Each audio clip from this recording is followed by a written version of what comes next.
What would you do if you were regularly sending money to help African children, but then you found out that your donations were funding their abuse, violence, and drug trafficking? Imagine the heart-touching videos from Africa. Children are singing and dancing, and accompanied with slogans like, "Donate to our children." You send money, you share, you believe you are helping. But the reality? That same 5-year-old African girl who smiled at you in the video is brutally beaten at night merely because she wet herself. And that little African boy whose education you wanted to pay for is being taught homosexual practices. And your money? It's not being used to buy food, medicine, or school supplies. No, it's used to buy heroin, cocaine, marijuana, or to pay for sex with local boys. Does that sound too horrible to even be true?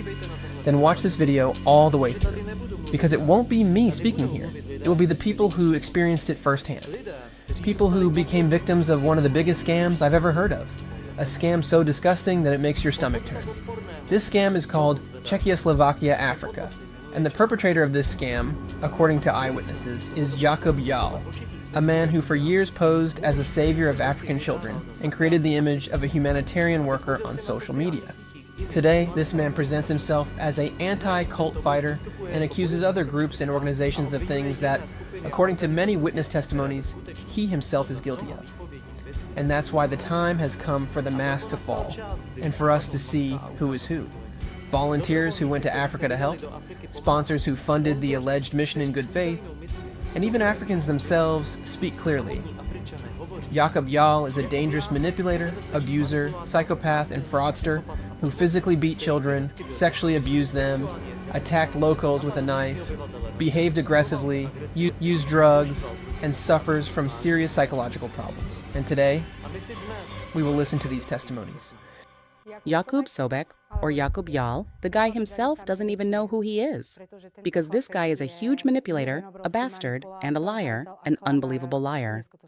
Jacub Jahl is truly a very mentally unstable person who does indeed horrible things. He beats children, he did it there, and he uses drugs. He is a person who has been diagnosed with a psychiatric disorder, bipolar personality disorder. You could see the evil in his eyes. He simply has it in him. He used to be involved with the satanic community. He himself embodies Satan. Indeed, he tries to hurt many people, and everyone asks him why. Since nobody has hurt him, no one meddles in his life. So why does he meddle in everyone's business and do such evil? Well, because he has it inside him, because he is sick. Oh, I just imagine about Jacub. I get a picture like a person who dealing with the fraudulence, the people who is liar, the people who is tricking, is what I get in my mind. I don't think if he's a good person, because if he was a good person, he can do what he was doing, you know. For me, when I'm thinking about Jacub, I'm thinking about he's a bad person, you know. He is manipulating in order to take money from people, in order to spend it himself, you know.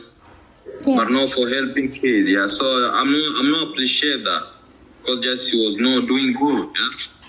To fully understand the scale of this unbelievable humanitarian scam that Jacub Jahl created and raised hundreds of thousands of crowns from many donors who followed him on social media, let's first take a look at how Jacub managed to create a completely perfect illusion of an orphanage that, according to witnesses, never officially existed.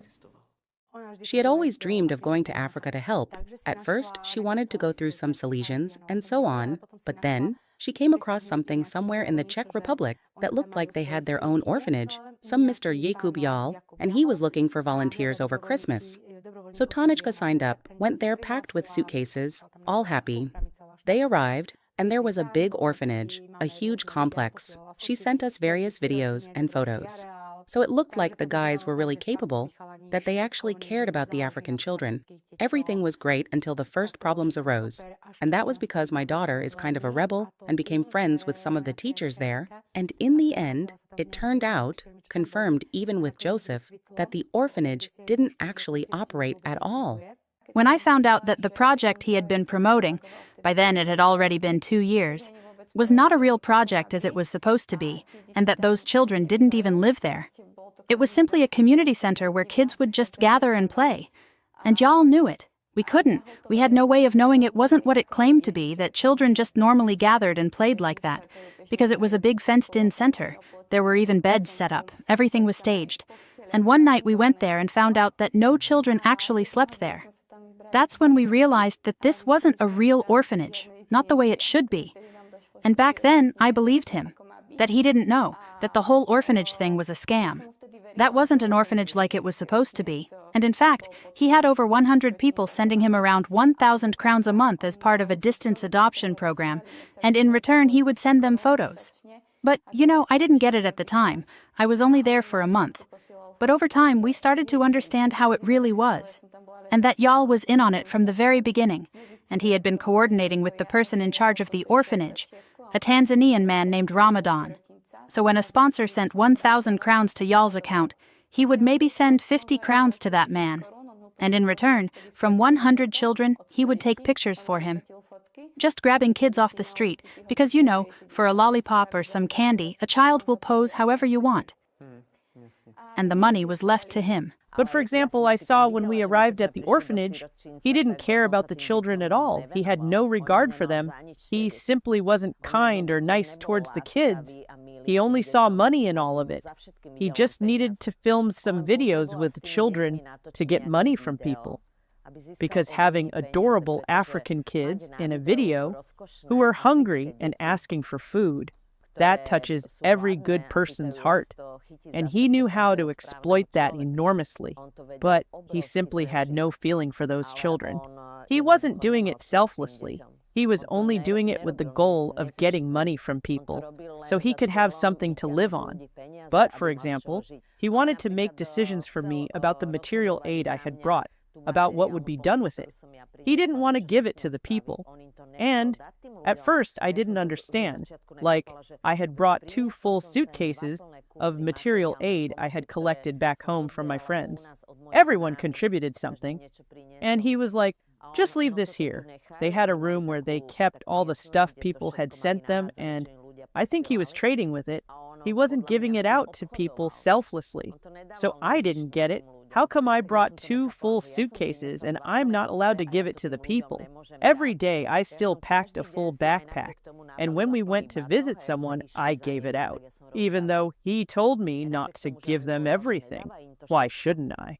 After all, I brought it for them. Of course, it was not an orphanage. This you have to understand. It was a trick, and to take the kids in a place so that he can get something to show you. And some of the people are poor, so they accepted to do like that because he's just like promising them that they are going to go to school, we are going to pay for clothes, we give them food, we give everything. So the people believe because they know most of the people from Europe have good heart are coming to help them here, you see? Mm-hmm. So it's what they did. It was a trick, like minutes that these are the kids that we're carrying here, you see? He was doing well in Tanzania. People were sponsoring him, sending him money, and he was living a good life there. He was renting 2 houses, for example. When he was in a bad mood, he would leave one house and go to the other one in the city. I think it was an apartment or something like that. He was paying boys there for sex with that money. He was having money, and he was believing that he can control African children, African leaders, because of the money he collected from you. You know that he using kids to collect the money. I was contributing to the equipment to run the orphanage so that the children would have food and enjoy school and so on. Money was being sent to Jacub, well, actually not to Jacub personally, but to the Czech-Africa organization. It was a transparent account. Tanička also had no direct access, but the card was only held by Jacub and Martin Chicho, but the account statements showed how the money was coming in. But there was always too little money. It was like they bought this and that, equipment, and so on, until I finally told Tanička that this was unbearable. that it wasn't possible to keep sending money all the time, that it just didn't make sense to spend that much. And that's when she started having serious conflicts with Jacub. So only after some time, when he could no longer keep pretending, because people like this can pretend maybe for a few months, but eventually their true nature starts to come out, that's when I started to find out how things really had been before, and that he was stealing the money for himself. That's when we realized that the orphanage wasn't what it was supposed to be. When we found out, at that time my parents and Mrs. Monika Katunska sent us enough money so that we could buy a house. It was mainly my decision, since it had been sent to me as a gift from my parents, so I decided, let's buy the house. And Mrs. Monika Katunska joined in. I really hope this reaches the sponsors, those who were sending money in good faith. But he used to say about them that they were fucking white people who would send money anyway, because they felt sorry for Africans. But sometimes also he were like teasing the guys who are sending money. Like, we are doing this and this. We're expecting to get more money. I don't want to insult here. More man, like something like that one, you see? They did help a little bit, but it was just crumbs, since everything in Africa is very cheap. Yes, they did buy some food and a few things, but it cost just a few crowns. But the hundreds of euros, or Czech crowns, they were receiving, maybe even thousands, I don't know. They used all of that for themselves. They lived in abundance. They indulged in everything. Alcohol. Jacub definitely used that money to pay boys for sex and for drugs. Every time money came in, the first thing they bought was drugs.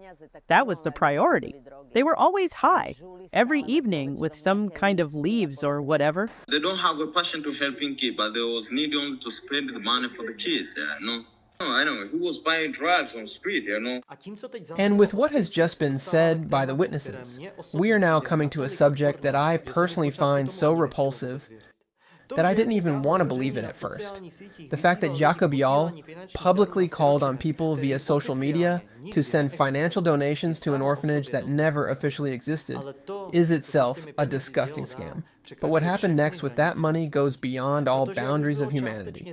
Because, as was already partially mentioned in the Eyewitness testimonies, Jahl was using money intended to help children to buy drugs and pay for sex with African boys.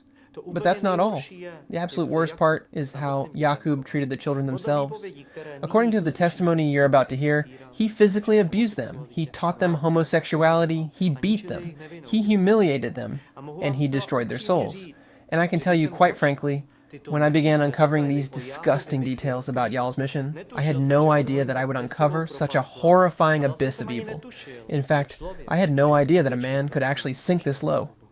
He was telling me a lot of things, Even about Czech-Slovakia, he was telling me that he have a big conflict in Czech-Slovakia. Government found him. He was telling me like he's a big drugs, over there. He do a lot of things over there, He did a lot of things. He killed people sometimes, Yeah, I don't know, but if he was doing that.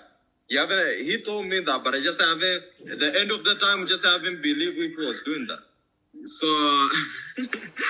yeah, he lied everybody over here. At that time, we met with a Tanzanian official, and when we arrived, he showed us a thick file. It contained all kinds of records about Jacub Jahl and Martin Chicho, documenting how they were involved in illegal activities in Africa. There were suspicions that they were abusing children in Africa, promoting Satanism and homosexuality, which is illegal there. They were beating children, using drugs and other addictive substances, marijuana and even harder ones like heroin, cocaine, right in front of the kids, and how they were doing crazy things even in public. He did a lot of things, he was need to sleep with the kids inside there, and he was, which we are not allow ourselves, and the culture don't allow person from another country to sleep with a kid. But when we told him like that, we are not allowing you to sleep with a kid, he was angry on us, abusing on us, The guy was teaching being a gay, also just teaching these young guys how to involve in it. Sexual issues with the kids, teaching them doing this and this, and at the end of it was I was wondering, that's why didn't we know this earlier? maybe we could report quickly, but it was too late because we came to understand after we have been cut out our relationship with him. So I was very sad about that one, of course. When a child cried at night in the room because they were afraid of the dark, and I'm talking about children who had trauma, children we had found on the street, who were starving to the bone, who had parents that sexually abused them or physically mistreated them in other ways, these children were afraid to sleep in the room at night because it was dark. So when I allowed them to leave the light on, Jacub came and randomly picked one child, since we had 4 little girls in one room and 5 boys in another, and he beat that child in front of the others, with a stick or something similar, sometimes with his bare hand. A small child. These were 5, 6, 7-year-old kids. And he told the others that if they cried, he would beat them the same way. A completely random child. That was one thing. Another was, when a child wet themselves, he took them to the shower, sprayed them with ice-cold water, and then beat them as well. Jacub, he was coming as a support of the center, but he was coming with different ideology, with different things. It's like, I don't know what I can explain, but it's like something which is not really in our African culture. He was collecting a lot of money, but he didn't tell us the truth. And a very, very, very big mistake he was done to our center. He was teaching the small kids to do something is very different to our cultures. Like, I don't know what I can say, but it's just like boys and boys to be fucked with them, fucked each other, something like that. I can confirm it through the 2 kids which he was taking it from Dar es Salaam. One of the kids is called Abdul. Abdul, he was taken from Dar es Salaam to Mosh, and he was living in our center. We take Abdul to the primary school, and at the primary school, he was starting to do something like that. And when we was trying to punish Abdul, he was telling us he was taught by Jacub. When he was working at Nature and Skills Center, he bring 2 kids called Abdul and Exaudi. And Exaudi and Abdul, there was a very bad behavior at school, and they told that Jacub, he was teaching them about the homosexual. He was very rude to the kid. He could force them to do things not in a good way or in a good manner to the kids and something like that, you see? Many times, even before they did anything, when someone said, "Oh, Jacobo is coming," the children were filled with fear. You could see it in their eyes. They would start trembling. He was sometimes slapping them, sometimes beating them, you know? And I think his purpose was not for carrying the kids at the end, because after showing that this is a very serious issue, he decided to quit. It means that there was another agenda that he had, maybe to get only money and doing the other issues, you see? He used to beat the girls much more than the boys.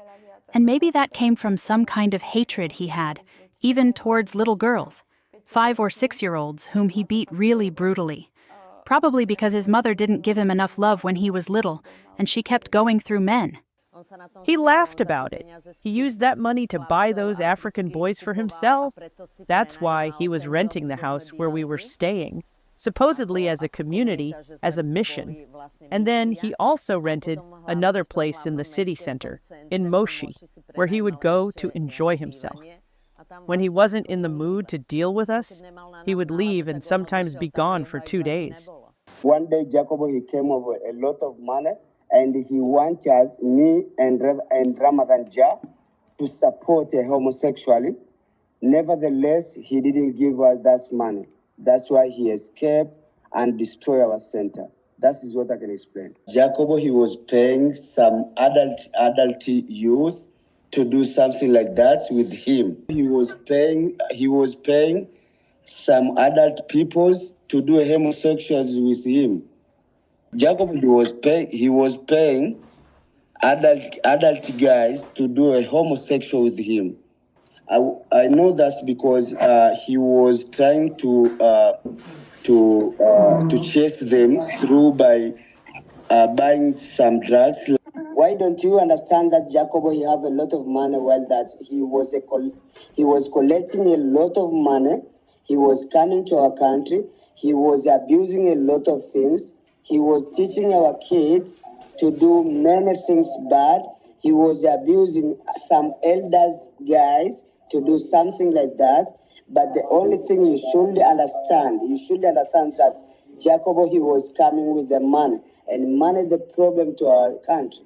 All 4 of those boys who were there, who lived at the orphanage and worked as teachers, came, as I already mentioned, from one of the biggest drug gangs in Moshi. In their base, in their office, there were literally kilos of marijuana, cocaine, and heroin everywhere. Jacub Jahl was always going there because he was their good friend. He even used sponsorship money to buy them equipment and other things, so most of the money didn't go to the children, but instead went to support that drug gang, and also to his various Rastafarian and similar projects. I saw those men. He used to go visit them. They were mostly Rastafarian types and the like. And he would go to buy marijuana from them, smoke with them, and so on. So he was sponsoring them too, in a way, by always buying something from them. And because they got money from him, they always gave him weed and similar stuff. In front of the children, many times he took weed and smoked it right in front of them. Often the kids would take the joint, like, "What is this?" and put it in their mouths because he was doing it in front of them. He also used cocaine and heroin in front of the children. So Jacob was the beloved guy to the drug user boys. You know, he had a group of people who were just smoking, drinking together, enjoying to club with them. Some of them, they were just visiting them like friends. So he was like the friend to these guys.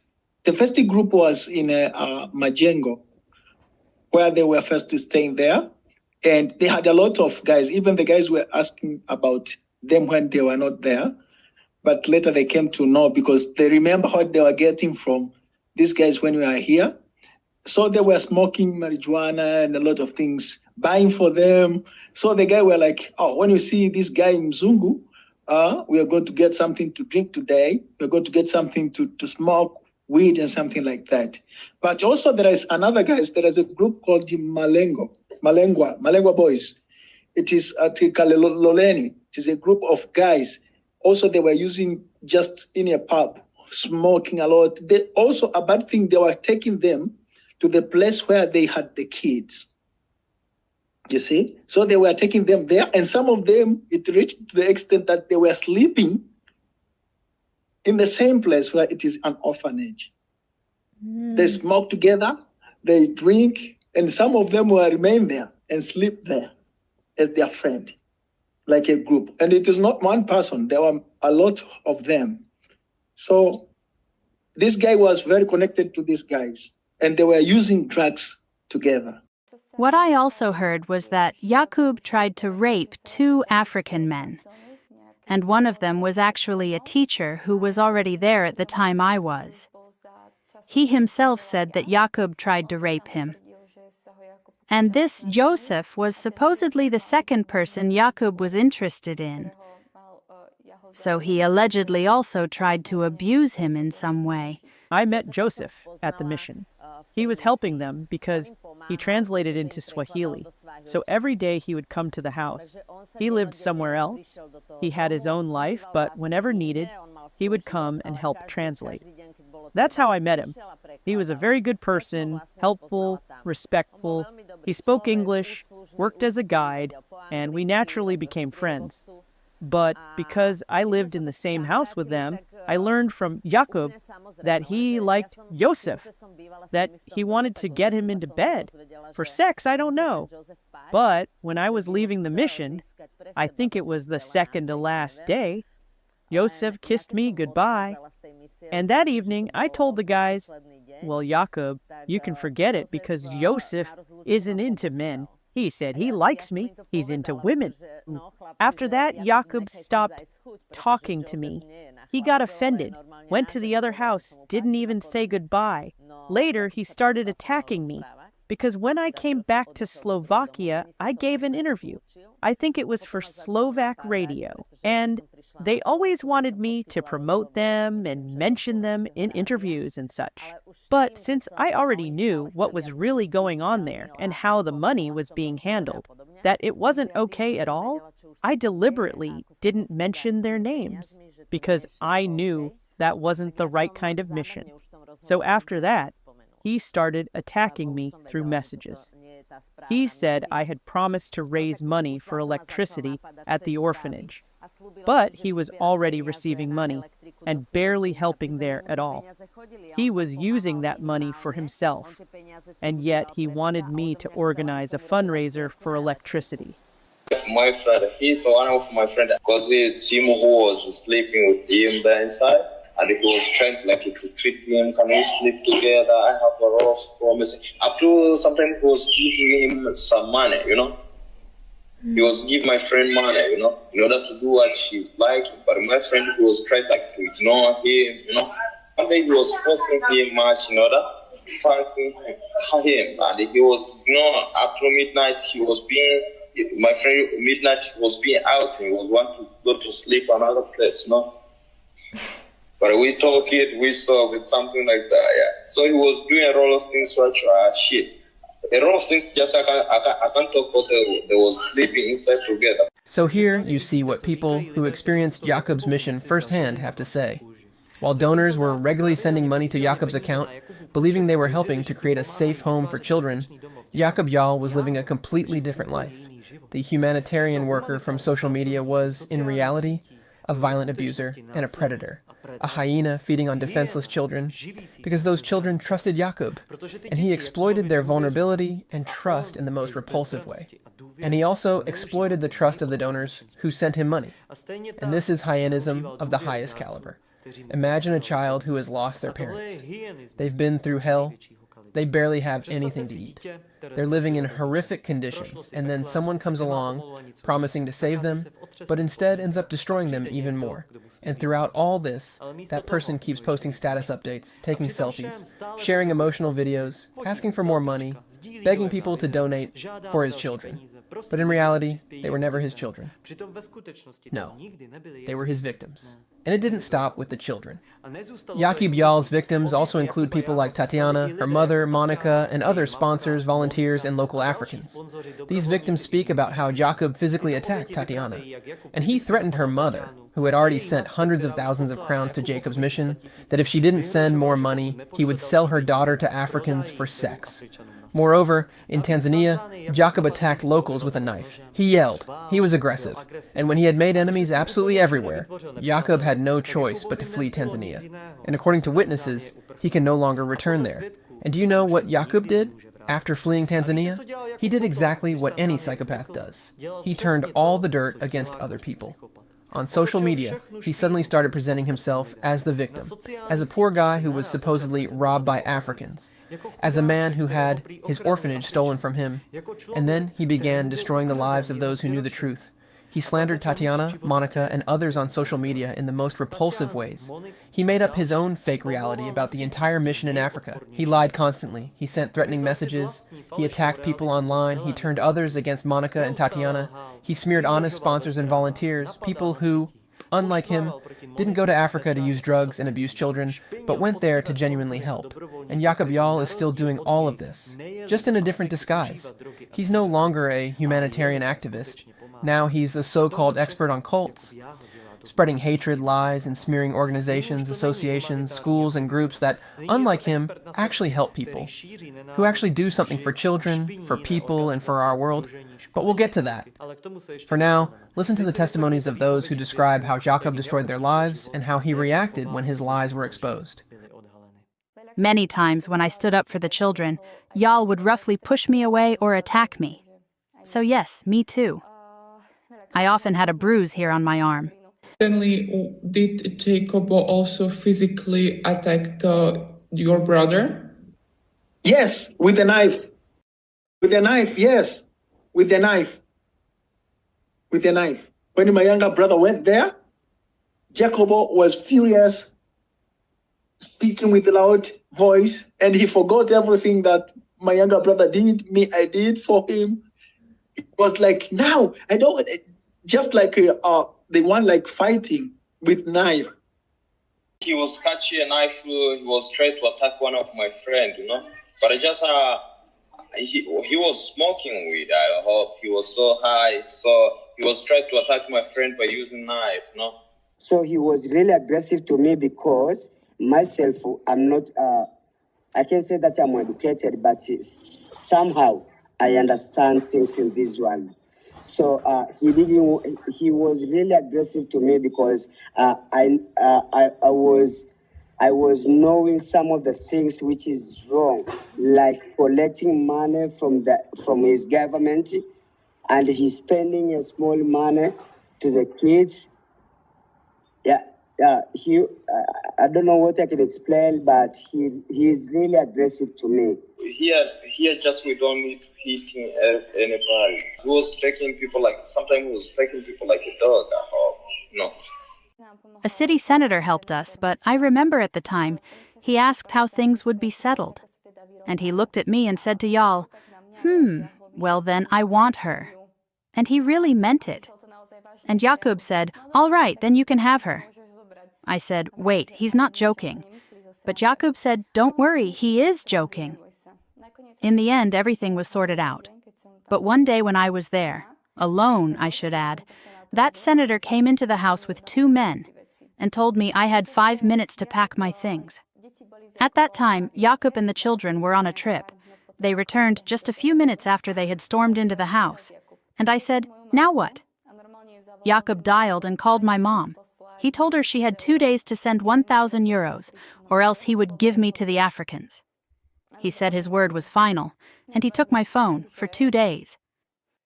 The first red flag was when Tanička told me how horribly he was treating me. Then, a local man helped them there, and Jacub Jahl told me that either I send the money, or he would simply sell Tanya for one night. That's when I said, hold on, enough. That was the moment when we started to form a clearer picture of both Martin Czicho and Jacub Jahl, and in the end, probably something he didn't expect. I came there with my younger daughter to check everything for myself. The Tanzanians had already noticed that the way he was beating the children wasn't right, and that the way he started treating me wasn't okay either. And even before, 2 to 3 weeks before he knew my mother was coming, and would expose him with all the evidence, he himself started stirring things up against the Africans, so he could later blame it all on them. He wanted to say he left because of the Africans, and he wanted to promote that version on social media, that it was mainly because of me and because of the Africans. But that wasn't the truth. It was because of his fraud. So in the end, he tried to pin everything on the Africans and started accusing them of stealing money from him, claiming he gave them money, when in reality he didn't. When things started getting serious, when he knew I was coming, he sent me a document where he listed beds, mattresses, and I don't even know what else. But it already seemed strange to me, like, how could a mattress be more expensive than a bed here? The refrigerator costs this much. That costs that much. Then I gave them more money for a washing machine, which they went to buy. But from that point on, they had to show me everything. I also gave money for more equipment because the children didn't have anything. And when I arrived, I was shocked. The fridge wasn't at all what he told me it would be, like tall, beautiful, whatever. It was an old, rusty fridge from some scrapyard. The children did have bunk beds, but I think in one of the rooms, there was only one. 2 children slept in the same bed, 2 or 3 per bed, and that was in 2 rooms. Another bed was in the living room. Then there were beds for the volunteers. But for the amount of money we sent, if I remember right, I sent around 6,000 euros. It was basically nothing in terms of furnishing. So when I arrived that first evening, they came to pick me up. And that's when the first conflict with Jacub started. I told him he should have already prepared the financial report. She came with the information that he had embezzled around 2 million Czech crowns over the 2 to 3 years he was active in Africa. That money went directly into his pocket. And that was just from the transparent account. Plus, as I said, who knows how much more people were sending directly to his personal account. He left. A moment later, he came back screaming. It's hard to even describe. We were all in shock. He shouted that Tanička would go to prison just because, sometime before, she had helped a woman who had a bone infection. She cleaned and treated the wound for her. So Tanish was saving her, like treating her, Sometimes on midnight she been there to give her medicine, treating her, washing. And then he came saying that Tanička would go to prison, that the Malengo family were planning to attack her, that they would beat her up, that it would be better if they got to her before the police did, or that the woman was dying, had a high fever, and was full of pus. But Jacub was going on street on our crew, talking shit. Tanya, she want to kill that mom. She don't have any skills, Honestly, you could have knocked me with a feather in that moment. There were other witnesses there too, including his volunteer, Katka. I was in complete shock. I didn't know whether to call a lawyer in Slovakia or book a ticket so Tanička could leave. In the end, the boys who were helping us run the orphanage said they would go check what happened, because it had to be resolved, because they hadn't heard anything about it. They said that if something like that had really happened, the Malengo family or someone else would have already come to us. So first, Tanička ran off with two of the boys, Rama and her boyfriend at the time, and I followed them. We arrived at the hut in the colony where the Malengo family lived. No one stopped us along the way, even though they saw us running and knew something was going on. When we arrived, that woman was just sitting on her bed. Tanička had gotten there a few minutes ahead of me, and her son was hugging her. The woman was holding Tanička's hands and crying. I was in absolute shock. What was going on? They were thanking her so much, saying their mother could now go for surgery because Tanička had healed her leg. She was healthy. I sat down on the bed in that tiny hut and I cried like a little child. Her son thanked me on his knees, and the mother said I had raised a wonderful daughter. So I really had no idea what had snapped in Jacub's head. It was such a shock. And then I got angry, like he'd better not mess with me. I got up and left on my own, and later Tanya followed me back to the orphanage. Jacub just vanished. He left right before me. Someone picked him up in one of those rickshaws they had, and he was gone. He left Katka, the volunteer, there with us, and he took the card where the orphanage donations were being sent. Up to the end of the day, he was coming to run out from the orphanage. Because of that shit, when he talking, he ran away from there, and then when he ran from the orphanage, he ran with all money, with all money for the orphanage. So he was having. He simply needed to create some kind of drama so he could leave voluntarily and avoid confrontation, because he knew he would have to give me the financial report. He fled the country. He never returned to that country afterwards.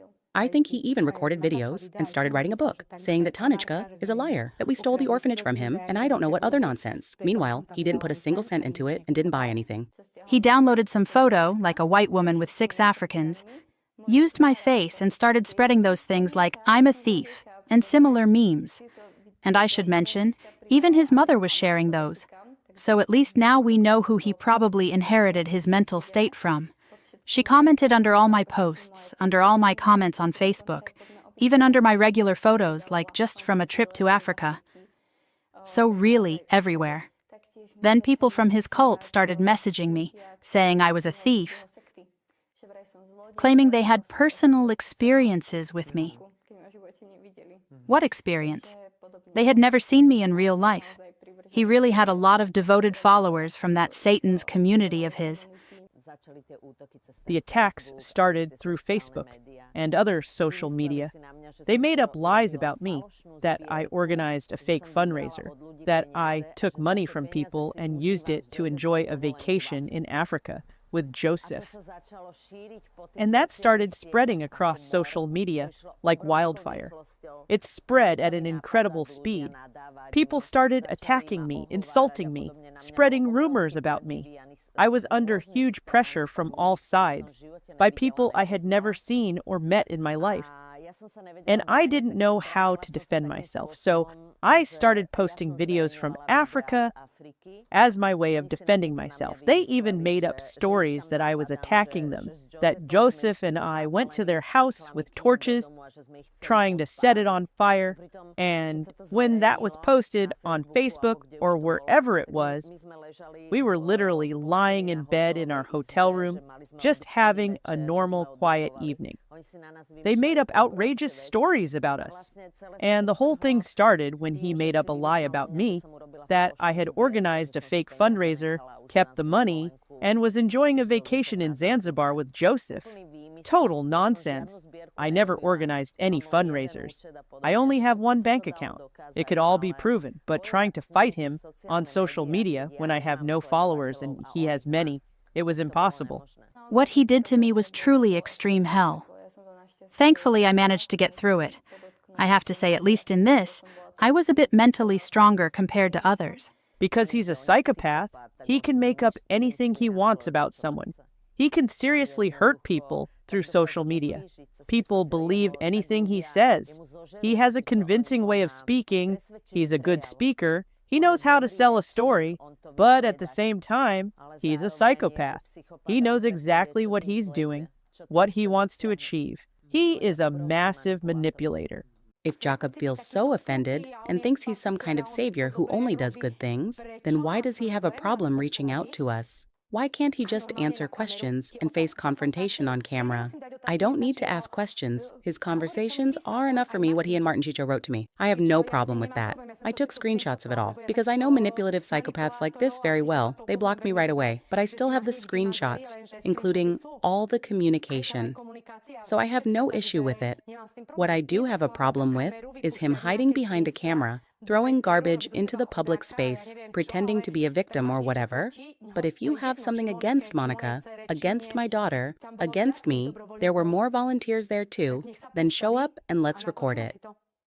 So he's just like someone who is tricked. And I think he is very smart. If you are not intelligent enough following him and you are busy, you cannot recognize it quickly. Because when he speaks about something, he can speak in a very nice way. And he's a nice guy in twisting words. He can manipulate and you can understand what he means, but this is not the way he is meaning as the other man behind the scene. Jacub should pursue a career as a writer, just without insulting real people, because the biggest scumbag there is Jacub. And believe me, I've met many people like that and even lived with some. But what he's doing, that's on another level. And I have another story. When we came back from Zanzibar to Moshi, I wanted to go see the orphanage. And there we ran into Jacub. He was working with Martin Chicho at the time. I don't know if you know that name. We met them there, and at that point, everything was already happening on social media. He was slandering me. And of course, I was angry because none of it was true. I was furious. How dare he make up such lies about me? So when I saw him at the orphanage, I went to him. I started hitting him out of anger. I wanted to confront him face to face and ask what the hell he thought he was doing, spreading lies about me like that. He said something back to me, and my hand just flew. I punched him in the face. But I didn't know that Martin Chicho was standing behind me and recording the whole thing on video. They filmed it and completely twisted the story. They made it look like I randomly attacked him, which wasn't true. I was just trying to talk to him about everything. He responded with something snarky, and my hand reacted. But they made a video that showed only what they wanted, and again, there was a wave of hate from people. Again, they insulted me. They knew exactly how to manipulate everything. Jahl kept attacking and slandering me constantly. So did Lenka Shulkova, Martin Chicho, and members of their cult, the Satanist cult they founded. When Jacub Jahl started his Satan's community in the Czech Republic, I also had a disturbing experience. After releasing the video, I was approached twice, at night I should add, by his friends. It happened while I was getting on the tram in Brno. They asked me if I was the thief from the video. I was completely frozen and said, "No, it's not me. Jacub Jahl was the one stealing all along." I was lucky that there were people around, because one of them actually threatened me. He told me I should watch where I go and where I am, because he'd find me anywhere. This was a huge experience for me, but I wanted to erase it from my life. To be pulled into such an evil world, the way he had that Satan's community, he truly is the embodiment of Satan. Once people find out what kind of person he really is, no one wants anything to do with him. Jacub, if you had stayed and not run away and waited for me, I don't think you'd be making videos like this anymore. Why do you talk shit about every organization? Jacub, you slander people, and now I'm looking into the camera, and you look right back at me. Look me in the eyes and face me. You're a bad person, and unfortunately, your mother supports you in it. Because when we messaged her about how you left Katka behind and how you behaved, she started to yell at us. You took money, you hid. When you found out I was coming, you bought your plane ticket in advance, because there's no way you could have gotten a ticket like that in just 3 days. You did it on purpose. You manipulate people, and every single word you say is a shameless, disgusting lie. And I'm waiting for the day when you finally grow the guts and you will be saying how righteous you are, how everyone else abuses kids, how everyone else is a thief, and you will contact me, and we will sit down in front of that camera you like to record with. Let's go live. I think there are plenty of people who would love to talk this out with you. Not in some edited, manipulated clip where you'll be crying, saying, Tanichka robbed you, that she's a bad person, that she's a manipulator. What a poor little thing you were. No, you are the bastard, along with Martin Chicho. You two lived off sponsorship money in Africa without shame, and only later did I find out about the abusing.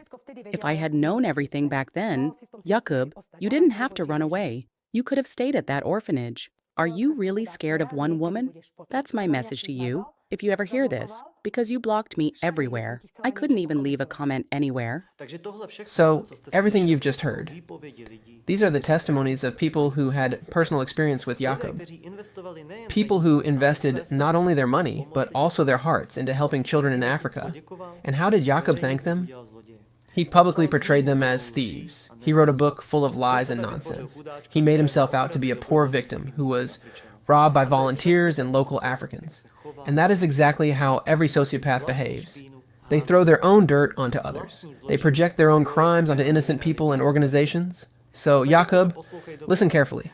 You can keep lashing out all you want. You can threaten. You can attack. You can mobilize your entire former satanic cult. If there's even anyone still loyal to you besides Martin Chicho, even a former member of your cult, Svatopluk Hisek, confirmed that it was you who constantly manipulated people, acted aggressively, and was paranoid. Still, go ahead and keep presenting yourself as a victim on social media. If you've got the stomach for it, go on and make decent people, who sent you hundreds of thousands to help children, look like thieves. People whose money you turned into drugs, people whose trust you betrayed in the most vile way. And go ahead and threaten with lawsuits too. I'll gladly make the trip straight to Tanzania, and believe me, there are more than enough people who are ready to speak the truth about what you did in Africa. But I just want to say this. This video wasn't made to smear you, Jacub. No.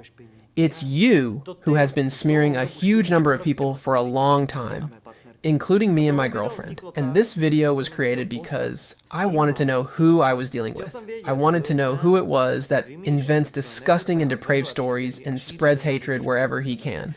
I even wrote that to you back then in the comments under one of those awful posts you shared. But I had no idea how terrifyingly close to the truth I was. And then, when I discovered the website of your former satanic cult, which you led, and where it says, quote, "Sex is the divine path, not damnation. If heaven were real, we would fuck our way to salvation. Sex is the path to eternal life. Orgasm is a taste of eternity." That's when it started to click for me. That whenever you accuse other groups of certain practices or all kinds of things, you're actually talking about yourself. And believe me, this video is only the beginning. There are many people who can speak the truth about you. And so I'm calling on everyone who has any personal experience with Jacub Jahl, everyone he has hurt in any way, lied about publicly, destroyed their reputation, write to the email kadojjahl@post.cz, And to borrow your own rhetoric, Jacub, I'm doing this for your own good. After all, you claim that you do everything because you just want to help cult victims, but you seem to have completely forgotten one thing. The person who truly needs help is you. You know very well what your mental state is, and you know what caused it. Maybe it's drugs, maybe it's childhood trauma, but one thing's for sure, you can never hide from yourself. You can lie on camera, you can write books full of lies, you can blame anyone and everyone, but when the light goes out at night and you're alone with your conscience, you are the one who has to face who you truly are. And when you're face to face with that truth, there is nowhere to run. And now let's finish by listening to the witnesses talk about Jacub's mental health. He shared quite a lot about his life, including admitting that he had been diagnosed with bipolar disorder, one which, as far as I know, he still isn't getting treatment for. Otherwise, things would likely be different, including his behavior. He also many times said something and the next day he didn't remember it. So really, it's like a split personality. It truly is a split personality. And where does it all come from? Jacub, you know you told us about your childhood. You know where you were, what you were treated for. I'm not here to judge you, but don't take your anger out on innocent people, on strangers. I think that you know exactly who the person is, who caused all of this in you, and that person is still close to you. He often admitted that sometimes he didn't even know who he really was. That's how he described it to me during his weaker moments, mostly when he was under the influence of something, but even when he wasn't. Although honestly, he was zonked every day. So you couldn't even tell when he had taken something and when he hadn't. He said that sometimes he didn't know which person was inside him, because he truly had two personalities, maybe even more. But I think he even publicly bragged about it, that he had it really tough and so on. But I don't think anyone really has the right to comment on his life. Who did what? We're not qualified for that. I can only talk about what I personally experienced. This is a sick person. He only looks out for himself and can hurt anyone in any way. He has no shame, no limits. Honestly. It's all wrong. Jacub doesn't confront people he can't overpower. In fact, he doesn't confront anyone. He just hides behind a camera and records his silly, naive videos, which, unfortunately, he actually believes. He believes his own fairy tales. Okay, let him believe them, but he shouldn't drag innocent people into it. For example, what he said about Monica, that was pure filth. Absolute filth. And this boy isn't even afraid of the fact that Monica wasn't alone there. She had other friends with her. And those people are, for example, journalists, presenters, not some lowlifes or junkies who don't remember anything. These are people with intellectual ability, with real skills. They're not some con artists. And still, he has no fear of running his mouth about people like that. No fear that one of them might confront him. No fear of talking trash about Tanichka when he knows that we paid for all that we were the sponsors. When he knows that his own friend was there at the time when it happened. That there were 3 other people who witnessed it. 4 outsiders, plus me, and there were other volunteers too. Yet, he hides behind a camera and starts recording nonsense, lies, without ever confronting the actual people involved, or writing a book. And let me tell you this, if I ever get my hands on that book, Jacub, and I see my daughter's name in it, or if you write about her, these other organizations that sued you will be nothing compared to me suing you. I will come after you. And I already promised you that when we met in person in Moshi. It's been 5 years since I was there, and he's still messing around, doing worse and worse things. Someone really needs to finally stop him. Someone needs to take this seriously, because this is not normal. One person should not be able to cause so much harm. He is damaging people, even on social media, slandering foundations that are trying to build something meaningful, attacking people who are doing real, honest work. And he's just feeding, living off views, showing off his ego, and hurting people who are working hard, and that's not fair. It cannot end like this. This has to be resolved.